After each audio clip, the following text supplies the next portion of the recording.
صبر کہتے ہیں ہم کو پریشانی آ گئی، بیماری آ گئی، کوئی مصیبت آ گئی، اس پر صبر کر لیے، یہی صبر ہے، ایسا نہیں ہے۔ یہ بھی ہے، اس کے ساتھ تھوڑی سی تفصیل ہے۔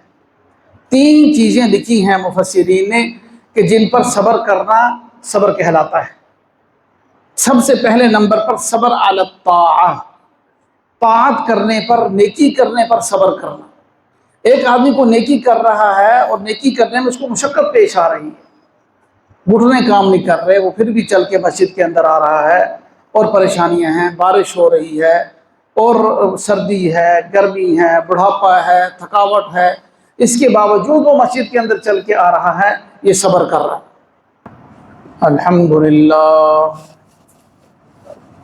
الحمدللہ وحدہ والصلاة والسلام علی من لا نبی بعدہ ولا معصوم بعدہ ولا رسول بعدہ ولا امت بعد امته ولا کتاب بعد کتابه نحمده ونصلي ونسلم على رسوله الكريم اما بعد فاعوذ بالله من الشيطان الرجيم بسم الله الرحمن الرحيم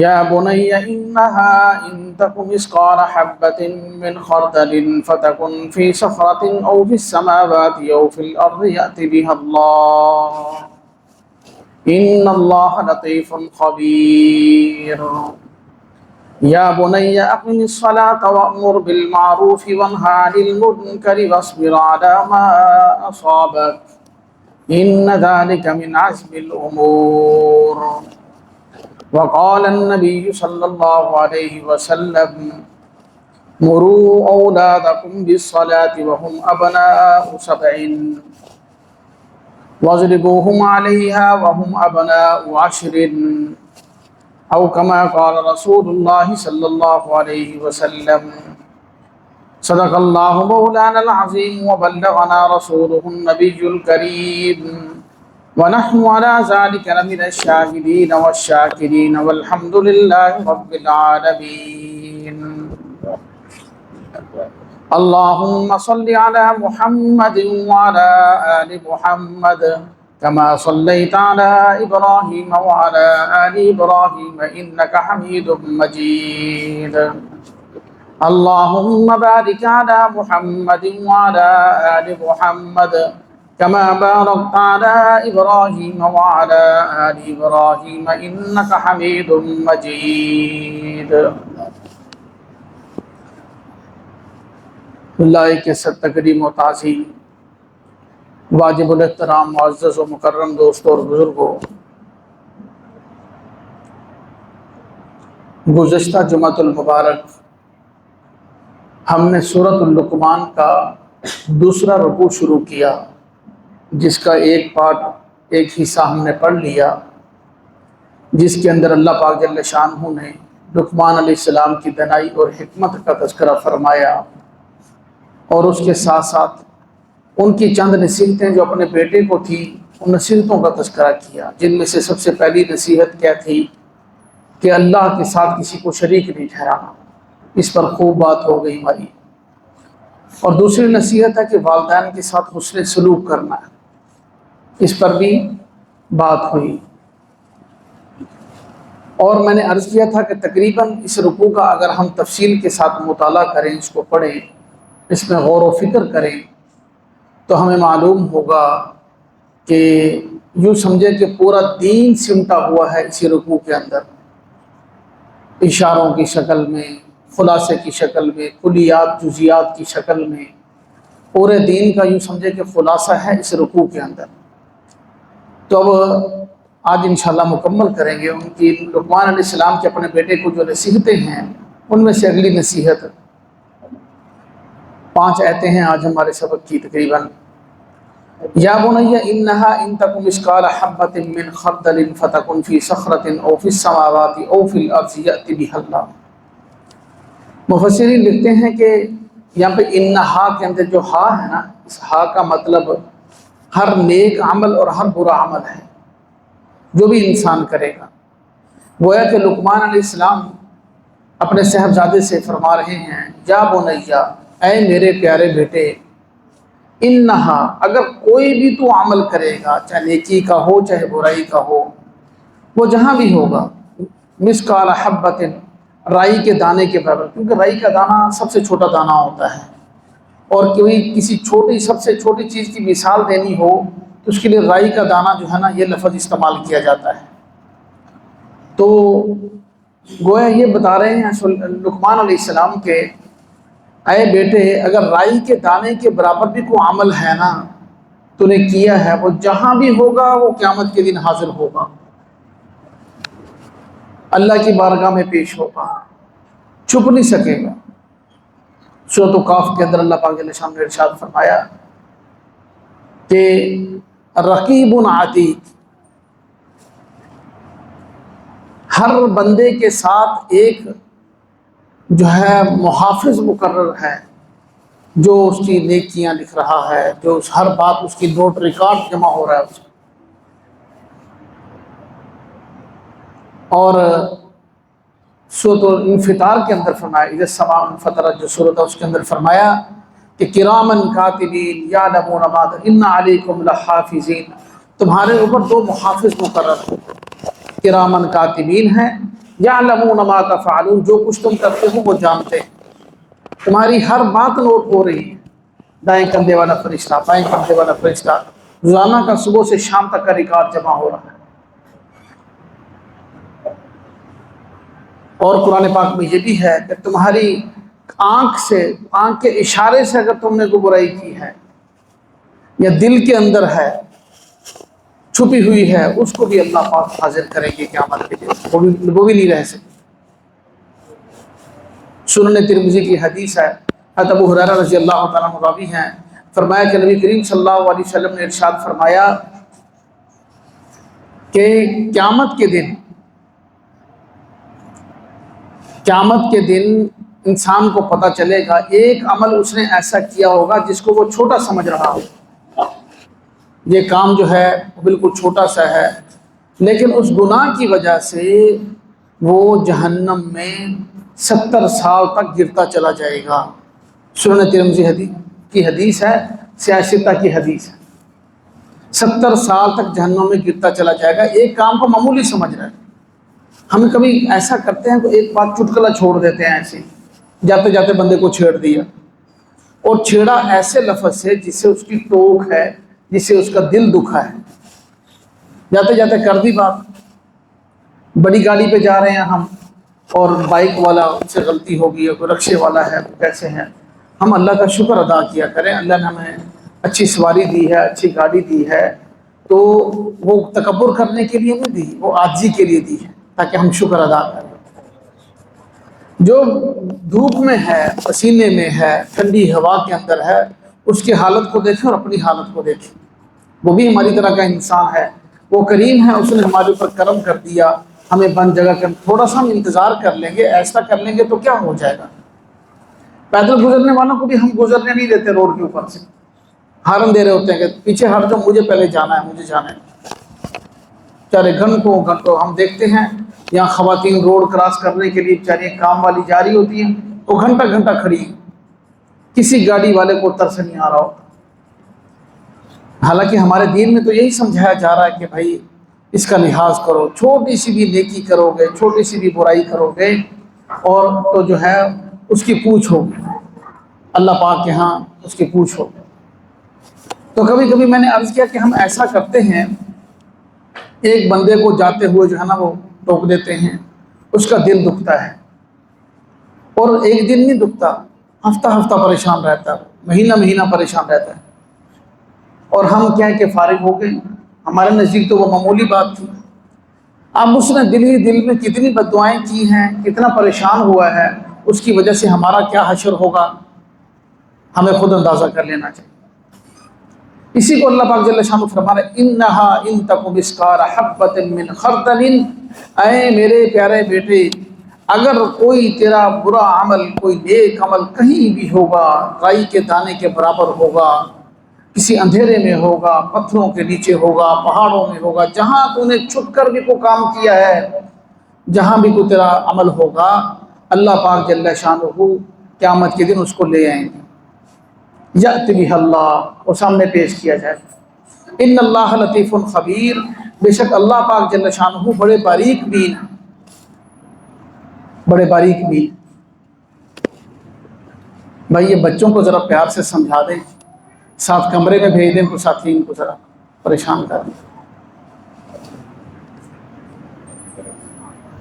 تو یہ نصیحت ہے آج کی 5 آیات میں. پہلی نصیحت جو لقمان علیہ السلام نے اپنے بیٹے سے فرمائی. اگلی نصیحت، یا بنی اقم الصلاۃ، اے میرے پیارے بیٹے نماز قائم کرو، نماز قائم کرو. نماز کا موضوع میں نے عرض کیا نا، ان نصیحتوں کو ہم پڑھیں تو پورا دین تقریباً اس کے اندر آ جاتا ہے. نماز قائم کرو. اب نماز کا حکم نبی پاک صلی اللہ علیہ وسلم کو بھی اللہ پاک نے حکم دیا، وَأْمُرْ أَهْلَكَ بِالصَّلَاةِ، اپنے گھر والوں کو نماز کا حکم کیجیے. وَاسْتَبِرْ عَلَيْهَا، خود بھی اس کی پابندی کیجیے. آپ صلی اللہ علیہ وسلم کو اللہ پاک فرما رہے ہیں لَا نَسْأَلُكَ رِزْقًا. یہ بڑی سمجھنے کی بات ہے، جہاں ہمیں غلط فہمی ہو جاتی ہے. لَا نَسْأَلُكَ رِزْقًا، ہم آپ سے رزق نہیں کموانا چاہ رہے. نَحْنُ نَرْزُقُكَ، ہم رزق دیں گے آپ کو، قرآن کے اندر. اب جو میرے بھائی یہ سمجھ کر نماز چھوڑ دیتے ہیں کہ رزق کمانا نماز سے زیادہ ضروری ہے، وہ اس آیت پر غور کریں. رزق بھی ضروری ہے لیکن نماز کو پہلے نمبر پر اللہ پاک نے رکھا ہے. تو اس لیے بھائی نماز کسی صورت میں نہیں چھوڑی جا سکتی. سورہ مریم کے اندر اللہ پاک جل شانہ نے ارشاد فرمایا وَاذْكُرْ فِي الْكِتَابِ إِسْمَاعِيلَ إِنَّهُ كَانَ صَادِقَ الْوَعْدِ وَكَانَ رَسُولًا نَبِيًّا وَكَانَ يَأْمُرُ أَهْلَهُ بِالصَّلَاةِ. اسماعیل علیہ السلام کا تذکرہ ہے کہ وہ اللہ کے سچے نبی تھے، اللہ کے سچے پیغمبر تھے. وَكَانَ يَأْمُرُ أَهْلَهُ بِالصَّلَاةِ. اب ان کے آگے صفات بیان کی ہیں کہ وہ اپنے گھر والوں کو نماز کا حکم کرتے ہیں. وَكَانَ يَأْمُرُ أَهْلَهُ بِالصَّلَاةِ وَالزَّكَاةِ وَكَانَ عِندَ رَبِّهِ مَرْضِيًّا. نماز اور زکوٰۃ کا اپنے گھر والوں کو حکم کرتے تھے، اس لیے وہ اللہ کے ہاں بڑے پسندیدہ تھے. نماز خود بھی پڑھنی ہے، بچوں کو بھی پڑھانی ہے، گھر والوں کو بھی نماز پڑھنے کا حکم کرنا ہے. یہ اللہ پاک کی طرف سے جو ہے حکم ہے، اور اس کے بارے میں پوچھ ہوگی. اگر ہم نے گھر والوں کو بچوں کو نماز کا نہیں کہا تو پوچھ ہوگی.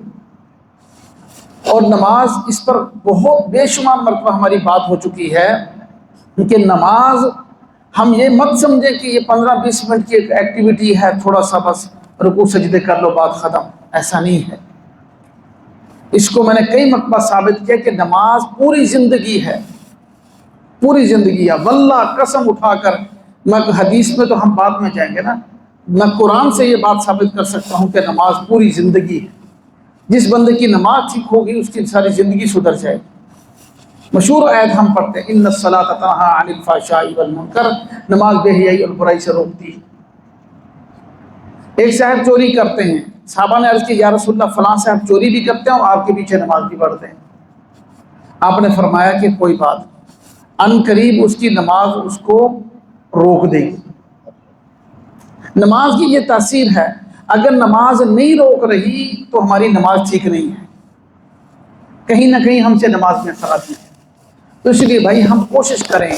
مجھے ساتھی بہت یہ اس بات پر تقاضا کرتے ہیں اجتماعی طور پر لوگوں کی نماز ٹھیک کروائیں، سب کی نماز سنیں، سب کو نماز سامنے کروائیں. لیکن میں اس چیز کا قائل ہوں کہ جو بندہ جس کو طلب ہو وہ اپنی نماز کو ٹھیک کروائے.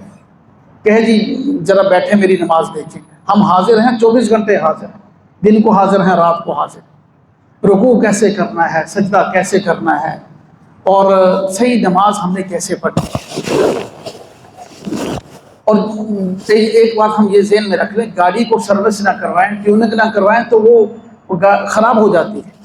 ہمیں بھی کچھ عرصے کے بعد یہ چیزیں اپڈیٹ کرنی چاہیے.